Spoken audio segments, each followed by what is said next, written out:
Welcome to the Legally Speaking podcast. I'm your host, Rob Hanna. This week, I'm absolutely delighted to be joined by the wonderful Venandah Madanhi. Venandah attended Aston Business School and was a trainee solicitor at Latham & Watkins in London. Venandah is now an associate at Milbank and is a member of the Milbank's European Leverage Finance and Capital Markets Group. Venandah is the founder of Talk About, a platform connecting young people and professionals with a mission of transforming personal development journeys. Venandah has a wealth of experience as a member of the board of advisors for One Africa Network, SME engagement manager at Aston Business School, paralegal at Genesis Law, associate solicitors, and co-founder of Our Brexit. Venandah is a fellow of the Royal Society of Encouragement of Arts, Manufactures and Commerce, a global community of problem solvers. Venandah was awarded Young Achiever of the Year at the All Women Achievers Award in 2020. In 2023, in the inaugural Women and Diversity in Law Awards, she was nominated for DEI Champion of the Year. A very big warm welcome, Venandah. Hi, Rob. I'm glad to be here. Oh, I'm delighted to have you on the show. And before we dive into all your amazing projects and experiences to date, we do have a customary opening question here on the Legally Speaking podcast, which is, on the scale of 1 to 10, 10 being very real, what would you rate the hit TV series Suits in terms of its reality of the law, if you've seen it? I would give it a strong 4.5. If you ask me about Jessica Pearson, I'd give her a 10. But the law... Have you seen the size of their folders? There was nothing in there. They were like, I'm going to court with a paper and vibes. So 4.5. 4.5, fair comment. And with that, we're going to move swiftly on to talk all about you. So to begin with, Venandah, would you mind telling our listeners a bit about your background and career journey? Cool. So I am an associate in leverage finance. I'm currently working at one of the US firms in the city. And before that, I trained at another firm for about 2 years, where I trained in leverage finance, banking. That's what we called it when I was at Latham. And then I trained in project finance, debt capital markets, restructuring, and special situations. So I'm very much a finance girl through and through, and leverage finance at Milbank is where I'm at. Absolutely, and it's been a wonderful journey. I want to ask, where did the original inspiration for wanting to get into the law come from? I always thought law was a degree of currency. I just thought, I love talking to people. I love hearing their stories. I love problem solving and just thinking. And I was also quite a mischievous child, not quite sure what I wanted to do. And I just like the fact that if you studied law at university, you didn't have to just be a lawyer. You could be anything. You could be a consultant, you could work in sales, you could be a barrister, you could be a solicitor, you could even be an actor. There's so many things that you can do, or even a diplomat or politics. I just thought, for somebody who didn't know what they wanted to do, let me go get a degree with currency in whatever field that I may pick up an interest in. And that's how this journey into law kind of started. Absolutely. And it's been a fantastic journey. But let's sort of start at the beginning of that journey then, because you went to Aston Business School. What was your time like there? I loved it.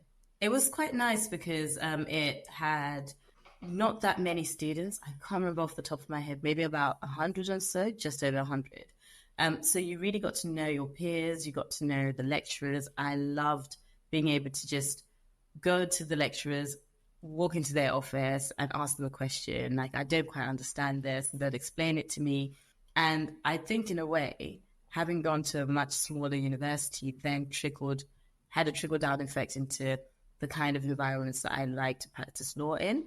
So originally I had always wanted to go to a big university. So I planned on going to LSE, missed it by 1 mark, cried myself to sleep dramatically.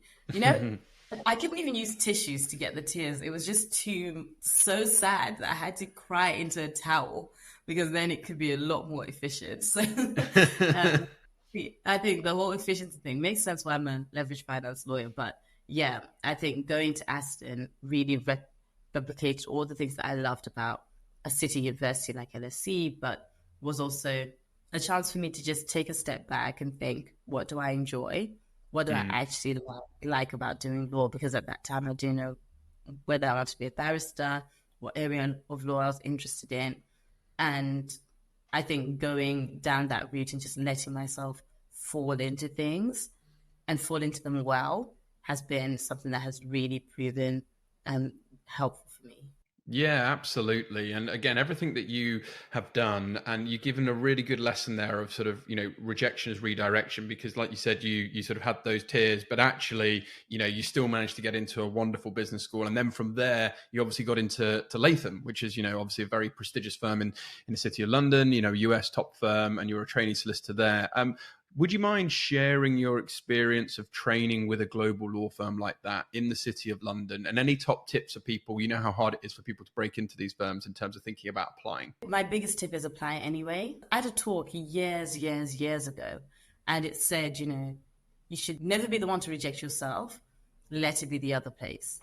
And that really resonated with me, because when I started at Aston, obviously at that point it had been a knock to my self-confidence. I'd always been a strong academic performer, and there was just a lot happening at the time. And around that time, the firm that I really adored was Clifford Chance, and they had an open day coming up. And I remember rushing to fill in the application, answer all the questions.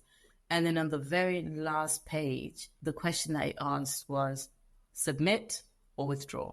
And it was the first time in my life that I've ever clicked withdraw.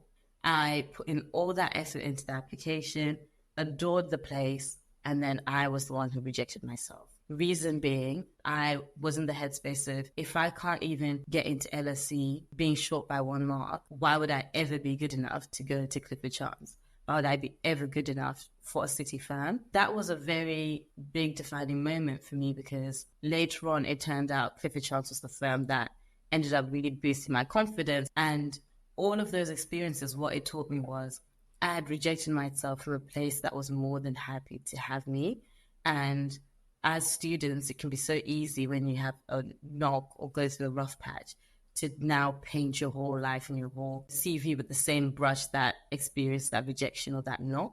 And that was really difficult. So over the years, I then had to work towards getting past that, low self-confidence and really trying to believe in myself, which is often quite hard, especially when you generally perform well academically, but you don't necessarily fit into the mold for different schemes. And everyone's asking me, Venandah, why don't you have a training contract?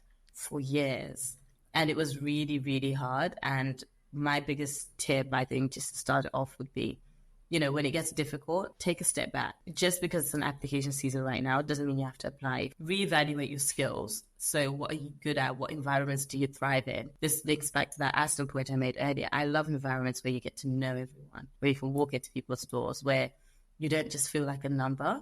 And that led me down to do, applications at places like We Got There and do my vacation scheme there. And then I did my vacation scheme at 𝐬𝐻𝐻𝐻. And then when I did get my training contract at 𝐬𝐻𝐻𝐻, it was the second year that I had applied there. So I didn't get it the first time, and it just worked out that I just kept on going. But by the time I was actually applying, I now knew, okay, Venandah, it's not just about size. What is it and what kind of environment would you thrive in? And also, where can you go that doesn't do the Watson Glaser? That's how I decided on mainly targeting US firms. Yeah, and again, thank you for giving such a great answer there, and a very sort of, open and honest journey, because I think it's so important that it's not always straightforward. And I did a post not so long about don't self-reject. We're very good at self-rejecting, aren't we, as sort of human nature sometimes. And I think sometimes you can get out of that mindset and, go for things. Ultimately, like you said, you weren't successful the first time around. Second time around with 𝐬𝐻𝐻𝐻, persistence ultimately then leads to results. So really like your journey, and really like the fact that you're being very open about sort of, how you've managed to overcome and just continue going. I think there's a real good gene within you that showcases that tenacity. And I guess I want to talk more about skills that you believe are crucial for success during a training contract. So once you've done all that hard work to get in, you're then on the training contract. And how can aspiring solicitors develop these potential skills that are going to be needed? I think the biggest skill you need to have is a very good relationship with feedback. And I don't know what it is. I don't know if it's because I'm a naughty child. Well, I was formerly a mistress of mischief, but you just have to have a good relationship with not being right, with getting things wrong. And one thing that I really love is feedback. And I think any good trainee will know, you come in not knowing anything, And anyone who expects you to know the law and to just pick it up straight away, that's not fair on you. But the bit that you can do as an individual, as a trainee, is show up knowing, yes, I'm there to get things wrong, but when I get things wrong, is it going to break me? Or am I going to take it on the chin and be like, oh, you know what? Thank you for sharing. That's good, because you don't know what you don't know. And I think being able to just have that that enthusiasm for knowledge is really great. And you build that up during university, during your jobs. And I think, volunteer, do things. People always say do things that will look good on an application, but just try something new. And I'm a big fan, as we spoke about earlier, I've tried skiing. Just try something new and don't be afraid to get things wrong, and don't be afraid to look like you don't know. And I think putting yourself in new situations later translates into the workplace, because people can just tell that, okay, Venandah doesn't struggle with taking feedback, so I'm going to give her feedback. And I think the best thing that you can do is make it easy for people to feel comfortable enough to guide you. So that would be my biggest tip. My other bigger tip would be, it's okay to like what you like. And I say that because, in all of these big firms, there's so many practice areas. There's so many different types of lawyers that you can be. And I remember one of my colleagues, he hated his seat in banking. I loved my seat in banking. He loved his seat in litigation. I avoided litigation like the plague. And we always used to have this joke that, like, one day one of us is going to work a transaction that will later make its way back into court and the other one will pick it up. And I think that is a perfect example of, just because you're all doing the same training contract, you're all in the same cohort, doesn't mean you're the same type of person. And I would have done myself a disservice knowing that, as much as I just think this case is so cool, but like, I don't know, I just need the rush of a transaction, And for them, they're like, oh, I love the law and I love, digging and digging and digging. And for me, if I dig, I don't know where to stop. So I think sitting down and thinking, okay, what do I like? What do I enjoy? Even if it's not what other people enjoy, even if it's not the conventionally cool thing to do at the time, pays dividends. Because when you qualify, you're not just qualifying as ex-trainee, you're qualifying as a front lawyer, a banking or leveraged finance lawyer, a litigator, and that is where, life gets so fun when you're doing what you love, but you can only do that stepping into the things that you like. Yeah, and I love that. And I love that you talked about sort of having a good relationship with feedback. Because I think if you can condition yourself to that, it's one of the best things, go as you grow is what I like to say with people, ultimately. Ooh, I like that. Yeah. And, you're in those environments, particularly as a trainee, you're not expected to know everything. That is the absolute time to ask those questions, to seek that feedback and show that you're career driven, you're motivated and you want to get better and you've got that thirst for learning. So I really like your sort of thought process. And you also mentioned you like the thrill on the transactional side. You're a transactional lawyer. That's what you like. And you're now obviously with Milbank. You're a member of the sort of European Leverage Finance and Capital Markets Group. Let's simplify things for some of our listeners. Firstly, what is leverage finance and capital markets for those who might be less familiar in the legal context, and what is some of the type of work you get up to? Oh, so with cap markets, the best example I can give was when I was doing my training. Sometimes you have big companies that need lots of cash, and sometimes they need that cash to innovate. They need it to redo their staffing. Some of them want to introduce green policies.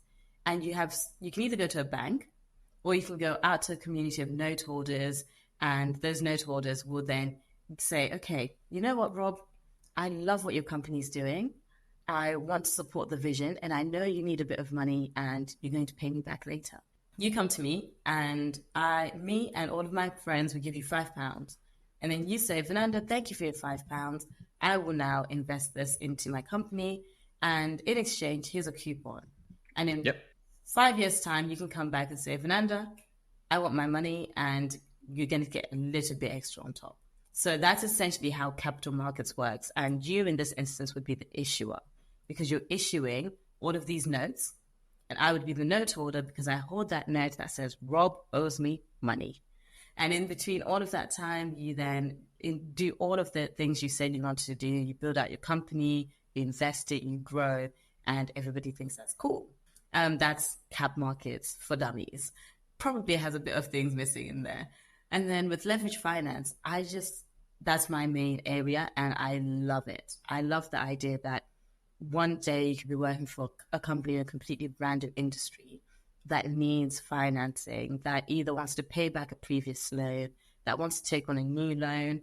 And all of these type of loans are usually for different things. It could be for an acquisition. It could be for just anything that a company could use money for.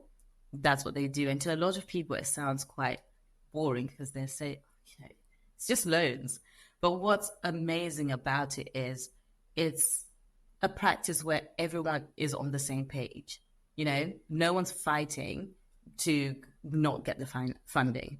People want to get the deal done. And when people want to get the deal done, you have interest, you have vim, everyone's excited, the deals move so fast.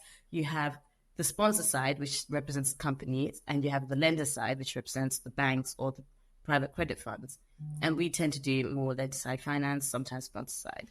And what's really great about that is on one transaction, you could have about 20 different banks. And that's, at some point, you can get, I don't know, I once stopped, and in a minute, I think I got 10 emails. It was rather violent. But if you love a rush, if you love the thrill of the deal, then leverage finance just comes alive, because you have 19, 15, 10 different banks who all have different priorities coming to you all on the same transaction, and you are managing it. You're keeping them happy. You're laughing on the phone. You're getting the deal done. You're making people feel comfortable. And what I love as well is, it's like maths in school, right? Leverage finance and finance in general is an area where you could, over time, you can just get good at what you do. And there's always something new to learn. There's always something I don't know. And when you work with really good seniors, you have people who say, okay, Venandah, you didn't understand that. Let's unpack it. And as much as I'm here for a good time, I'm quite geeky. And I love getting into it and being like, so how does that work? How does the redenomination work here? What we do with the FX rates? It's just so cool in the geekiest, probably wouldn't say at a party type of way, but I don't know. I would say anyone who wants to experience corporate law at its purest transactional, we're here to get the deal done and to make people money. Leverage finance is the place to be.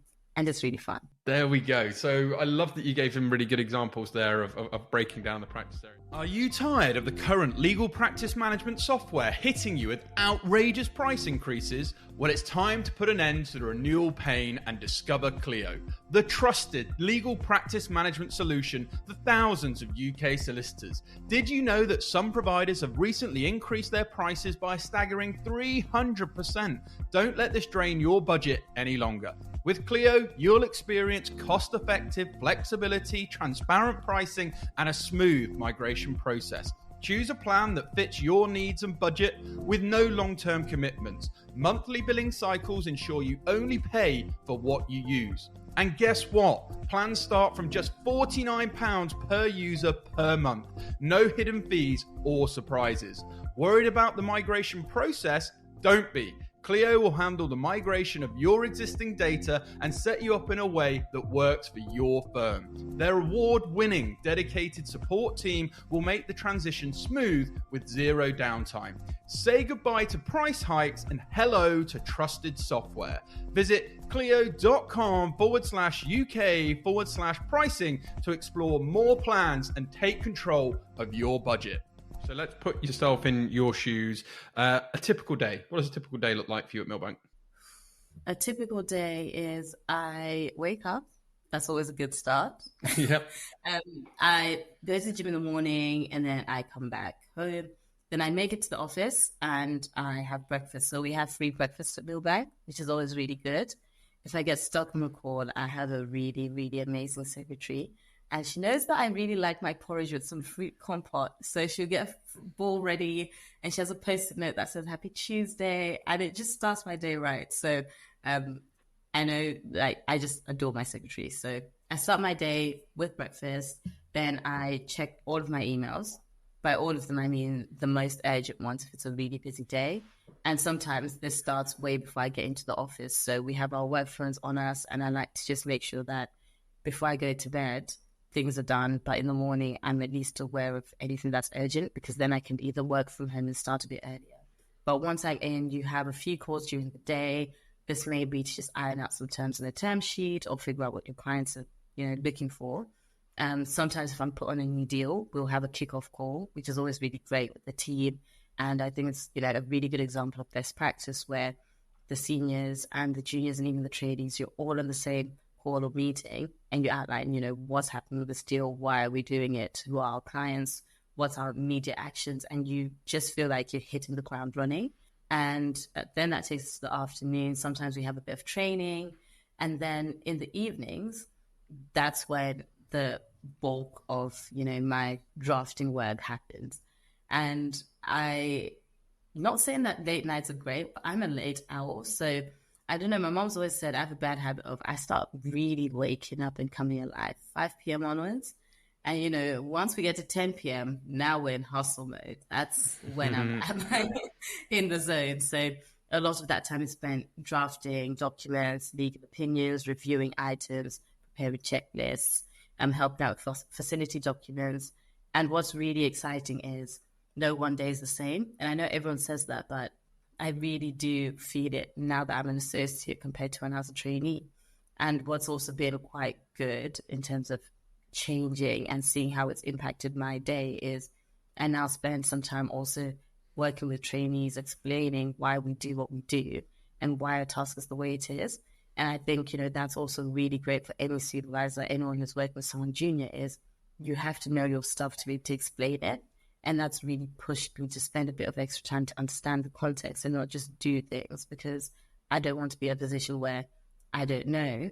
But at the same time, it's also quite fun when things come up and the trainee doesn't know, I don't know. So I say, okay, let's pick up our stuff and let's go to the senior, and we both sit in the room and learn together. And I think that's, you're never too junior to learn and you're never too senior to pass down information. And that's my average day. No, and it's definitely not an average day in terms of content and what you get up to. That's for sure. It sounds fascinating and really interesting, and I'm sure a lot of listeners will be enthused by that. But I want to also talk about, maybe some of the realities of the law. It's sometimes said that people over glamorize, maybe on social media, maybe certain roles within professions. You've talked about their sort of the work day. I want to talk about US law firms being known for their rigorous hours to deliver high quality results. What are some of the misconceptions around US law firms that you tend to see, or you would like to sort of maybe have your thoughts and suggestions on? I think some of the misconceptions would be that they're places where you are literally a workhorse. And I think that's how a lot of people perceive it, because there's not much that's really put out there about how if you're a certain type of personality, if you thrive in intense environments, it's also the place where you come alive. For students, often they get told, just go anywhere. And I would say it's good to know what you value at different stages in your life. So, for example, this is the way that I work at the moment. Would it work forever? We don't know. But for other people, they know that, it's a work routine that they potentially don't like because they prefer to work during the day and they don't really like working late at night. Other people have different approach to how they do childcare. So they may not necessarily want to work in a firm that's going to demand so much of their hours. Other people just really enjoy being in a pub garden on a Tuesday, and that's important to them. Genuinely, I've met people who have said, I turned down a training contract at this massive firm to go to a regional firm because I really enjoy the time that I spend with my friends. That's really important to me. And I'm not saying that there's a right or wrong way and either process is wrong, but you have to know yourself, because in firms like ours and in the city in general, you do work very hard. And my favorite thing that I've always said is I've always just really enjoyed it. Even in university, I used to study and then have different side hustles. I've always been someone who I need things to do. And because I need things to do, working in a job where there's always something for me to do, whether that's in the morning, whether that's late, it keeps me going, it keeps my brain stimulated. I would always say in this type of practice, it's okay to know that it's not for you, but it's also okay to not be ashamed of the fact that you kind of love the rigor that comes with the job. Because I think sometimes everyone paints it as a bad thing, but we need to be able to appreciate that. Yeah, no, and I think you gave some really good examples there as well. And, ultimately it is it's individual, isn't it? What's important to you is important to you. And, that's what you need to follow that path, and not necessarily what you think others think paths you should follow. I want to talk about diversity and inclusion, because what initiative does Millbank have in place to foster that sort of diverse and inclusive environment? And how does it strive to create a safe environment to openly discuss things like mental health in the workplace? So one of the things that I really found quite cool when I first started was on the back of the doors, even in the bathrooms, there are mental health first aiders, and you've got their pictures, you've got their names, and it just says this person's a mental health first aider. And they literally aren't just lawyers or associates. You've got senior people in HR, senior partners who, lead very big departments. You have associates, you have juniors, you have people in marketing. It's just friendly faces who are a mental health first aider. And the idea is that if you're really going through a hard time, even if it's not someone in your team, there is a door that you can go and knock on and somebody that you can speak to. And even if you don't, I feel like making one thing that firms need to do well, and I think Millbank's striving to do well, is making sure that even before someone needs it, they know that if I did need the mental health support, this is where I could go. And you don't have to go digging on the internet, typing in mental health, I'm in a crisis, to be able to know it's right there where you can see it. And next to it is some links to resources that are paid for by the firm that are there to, just help you if you need somebody to talk, if you need help for yourself and independent. And also the mental health first aiders walk around with their lanyards on, so you can always identify them. Another thing is, as the firm is growing, we've got a big team that is leading on diversity and inclusion. And what they do is, when different people are coming from, let's say, New York, and there was a lady, she came through and she was also Black heritage. They're like, oh, do any of you want to meet her? Because there's so few of us. And it was actually nice. Even if it was busy, I couldn't attend the chat and the lunch, but I was in the chat. So I could always go back and think, oh, these are different people that are in the office who also happen to be from a Black background, and that's quite cool. I don't know if it counts, but my roomie is Scottish, and I just really I love the fact that he has a fantastic accent. You can tell he's Scottish and he wears it with pride. And a lot of the time, we don't actually appreciate that. Part of diversity and inclusion isn't just seeing people who look different, but seeing and hearing people who sound like they're from different walks of life. I remember when I was also doing my training at Latham, there was a partner who had the strongest Liverpudlian accent. And it's just fantastic. It makes the world and the sounds and things that you see all so much richer. And Millbank also has different initiatives, such as the group for our LGBTQ community. We're also working towards supporting people from a neurodivergent background. And there's so many talks that are put on and so many initiatives put on about burnout from just public figures, but also experts who know what they're doing. And what I like as well is it's not just put on in a specific month because it's a theme. It's just random bits that are put in your calendar you can just dive into when you don't even know that you need it. And I think I love when diversity and inclusion is so integrated that it doesn't scream initiative, it screams, this is who we are and these are the steps that we take to make sure you're supported. Yeah, no, really good point as well. And it's those sort of, organic, if like natural actions, that make up the firm, which I think is very important. Are you a mid-sized law firm looking to thrive in 2024 and beyond? Look no further. 𝐤𝐢𝐬𝐬𝐿 has just released their highly anticipated 2024 Legal Trends Report for mid-sized law firms. This comprehensive report is packed with actionable insights that will empower your firm to stay competitive in the ever-changing legal landscape. Discover how to enhance your billing and collections, harness the power of AI tools, and leverage cloud-based technology for success. Download the 2024 Legal Trends Report for mid-sized law firms today. Visit 𝐤𝐢𝐬𝐿.com/UK/resources to learn more. Let's talk about social mobility, because you are passionate about social mobility. You founded Talk About, which is a platform connecting young people and professionals. So how did you come about starting that platform? I love talking to people. I'm enjoying talking to you right now, Rob. And it only made sense that if I ever ran an organization, people talk about, because you can talk about so many things. And talk about stems from just a simple philosophy of mine, which is when you're in a room full of people, let's say you put 2 people in a room, same walk of life, same grades, A stars throughout, first class to Bs, what makes the difference? It's not the grades anymore. It's not where they went. It's the soft skills. Those are the skills that are hard to develop. Those are the skills that no one really talks about. But even throughout our whole conversation, we have really been anchoring on soft skills, how you take feedback, how you deal with stressful situations, how to build confidence, how to make sure that when you go to a new place, you're able to enter your full self. And knowing that I've had different challenges, but one thing that has always helped me has been all of those soft skills. I wanted to make sure that every young person that we come across with from all schools, so we work with schools in independent schools, public schools, any school, the children should feel empowered to know that even if I don't have the best grades, or even if I do have the best grades, I have skills and things that I can bring to the table. And I just find it so exciting how I keep saying I used to be a naughty kid. I was just mischievous. At one of the schools we were working with, there was a student that we had, and we were unpacking problem solving. And the teacher told me, Venandah, just a heads up, he's a bit naughty. And I was like, okay, cool, noted.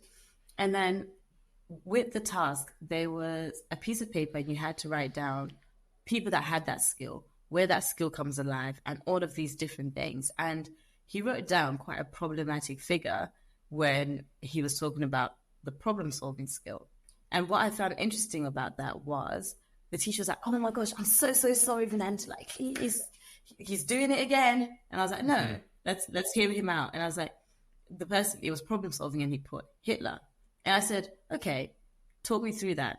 Why have you put him down there? And he said, Miss, I was watching a documentary and he wanted to invade one of the countries, but he couldn't go directly. So he came up with a plan to go to this place, and this place.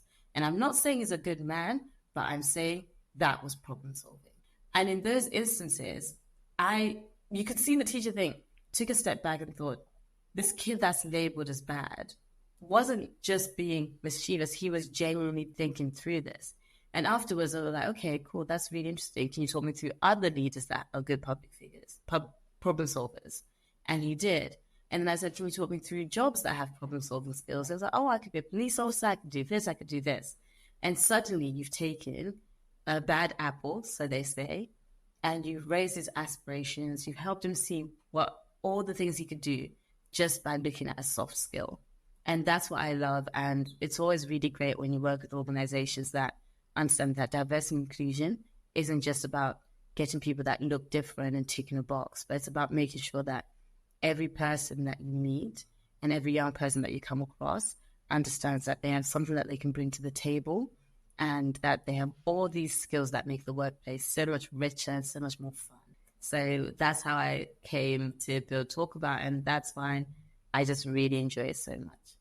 Yeah, and I love that you talk about sort of just embracing you as well. I think that's just a really powerful message. And again, talking a lot about those soft skills, because they are so important as you go through your career, and things you continuously want to be working on, because they're the sort of things that are going to make you maybe have a bit of a differentiator and stand out and get ahead with your career. I want to talk a little bit about social media and personal branding, because you've amassed around sort of 10,000 followers on LinkedIn. How do you use social media platforms to leverage your personal brand? Gosh, I'm near 10,000. I didn't realize. That's cool. I think social media can be such a really good tool for change. And, one of the things that I feel that we don't really touch on about is how sometimes being somebody who is visible can come with its challenges. So, you walk into a room and people already have this idea that, okay, Venandah's going to walk in and talk to us about law. And, there's so many facets to a person, but I just love the idea that social media makes something that seems so inaccessible, accessible. And one thing that I try with my platform, at least to do on LinkedIn, is to show just regular life as a city girl. And, also I want it to be a case where somebody sees a post and they feel seen. And the reason why I found that so important is ages ago, I think I was going through a bit of a rough patch, but I was just reflecting over how grateful I am for the journey that I'm on, even during my training contract. And I've made a post about it on LinkedIn. And a lady reached out to me, and she holds such a senior job at a fund. And she said to me, Venandah, you missed your entrance into into LSE by 1 mark. I also missed my first choice university. And she's like, now I am head of so-and-so. I do all of these cool things. I'm a mom. I've got kids. I live life to the fullest. And I've been successful despite all of that. Let's go for breakfast. And for me, that is what social media is all about. Because in that moment, I don't know, to her it was like, a small message that probably took 5 minutes at most. But it has stuck with me for such a long time because I felt seen, right? And even in instances where I would walk into a room and I'm not a Cambridge or Oxford grad, I didn't go to a private school, I don't necessarily, I don't know, I have a bit of a Zimbabwean accent. I've got all the things that make me me. And whenever I think back to Venandah, you couldn't even get into LSE by 1 mark. I think back to that lady and I think, you know what? She has made such a successful career for herself. I love all of the stuff that she plays. I'm like a fan. But I hope that one day for other people, it's always good when they just see you living your day-to-day life and they understand that you've been on a journey to get there. The journey hasn't always been smooth, but you've survived, because even when they don't have something to hold on to, you give them a story to hold on to. So my relationship with social media is very much, how can I be my full self while, show respect to our clients, show respect to the people that I work with, and, having fun with it. And yeah, I don't even know where to go with that one, but genuinely, my favorite bit is the organic conversations that you have and being able to make other people feel seen, because people do that for me and I cannot thank them enough for it. Yeah, I talk a lot about the importance, particularly in modern working practices, of authentic human connection. And I think that's a great example you've talked about there through, authentically sharing, you're meeting people probably where they're at. Because the likelihood is you're thinking it or been in that scenario, someone else has too. So like you say, making them feel really seen and heard. So important. So thank you again for sharing that. And I always talk about sort of facts tell and stories sell. And obviously you're not necessarily selling, but, stories really resonate with people. The more that you can sort of teach people through a story or share an emotion or something that can help people, again, it's a great way to not only raise a personal brand, but also help others. And through that, you build community. And I guess sticking with community, you're also a fellow of the Royal Society of Encouragement Arts, Manufactures and Commerce, which is a global community of problem solvers. We talked a little bit about problem solving before, but what is the organization all about? Oh, the RSA started by a bunch of people who went to a coffee house and thought, how can we make the world a better place? And I just love the idea that, there's so many issues in the world, but there's so many brilliant people with ideas, with conversations to be had, with initiatives, and some even with funding that come together to say, okay, what are some of the things that are happening and how can we solve them? So one of the people that I really adore is George the poet. He's just a very cool guy.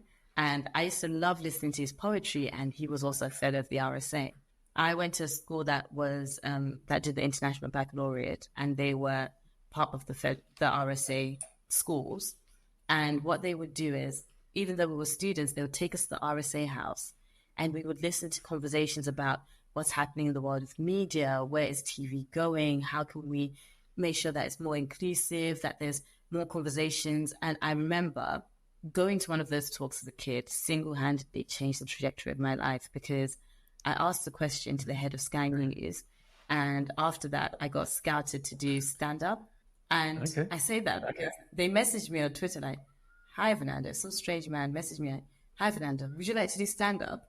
And I replied that like, hi, sorry, I don't do comedy. And then he was like, no. He was like, no, I mean stand-up, be counted. And since then, I would then cover topics that were important to students and young people on national TV, and I then went to cover general elections. And I say that to say, you need places like the RSA where people can come without misconceptions. They can come as they are with big ideas. And we have a community where people are changing the landscapes of the environment in their local areas. There are people who make art and they tell beautiful stories using wool from recycled materials, and they make it into something really, really cool. Then you have people like me who work with kids in our free time. You also have one of my peers. She has a big passion for animals, especially those that have been harmed, and working together with shelters. And it's just so fascinating for me how you can have so many different people who care about different things. And when you bring them all together, 9 times out of 10, you can then care about everything that's happening in the world. And it's that whole idea that you don't need to do everything, but you can be part of a community that is doing something. And that something leads to great things. Yeah, and I think you beautifully articulated there what it's all about. And again, it's just amazing that you managed to do all of this incredible work. And I guess that leads me to sort of some final questions. What advice do you have for those who may already be an associate at a firm, or those looking to join a top firm such as the likes of a Millbank? Keep doing the work that you love. And the reason why I say that is, when you're working late nights, it's not the name of the firm. It's not, the initiatives, the free lunches and things that keep you going at 2 a.m. if you need to. It's a genuine passion for what it is that you do and wanting to do it well. So wherever you can strive to really embed yourself and to learn and absorb as much as you can, I would really, really encourage it. And for firms like, Millbank or other city firms, if it's somewhere where you want to be, there's a space for you.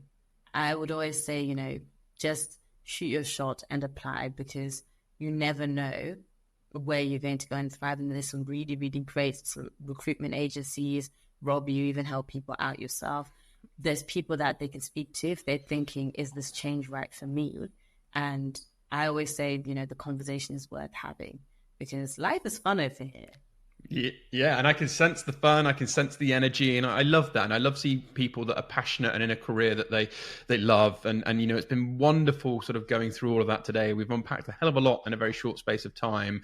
If people want to follow you or get in touch with anything we've discussed today, what's the best way for them to contact you? Feel free to also shout out any of your social media handles or website links. We'll also share them with this episode for you too. Thank you. So if you need to talk to me about anything, LinkedIn, I always say, is the best point of contact. So I'm there. If I forget to respond, I'm probably stuck on a deal somewhere. So just message 3 times. I don't get offended. Good stuff. Well, thank you so much, Venandah. It's been an absolute pleasure having you on the Legally Speaking podcast. Wishing you lots of continued success with your career and future pursuits. But for now, from all of us, over and out. Thank you for listening to this week's episode. If you like the content here, why not check out our world-leading content and collaboration hub, the Legally Speaking Club, over on Discord. Go to our website, www.legallyspeakingpodcast.com, for the link to join our community there. Over and out.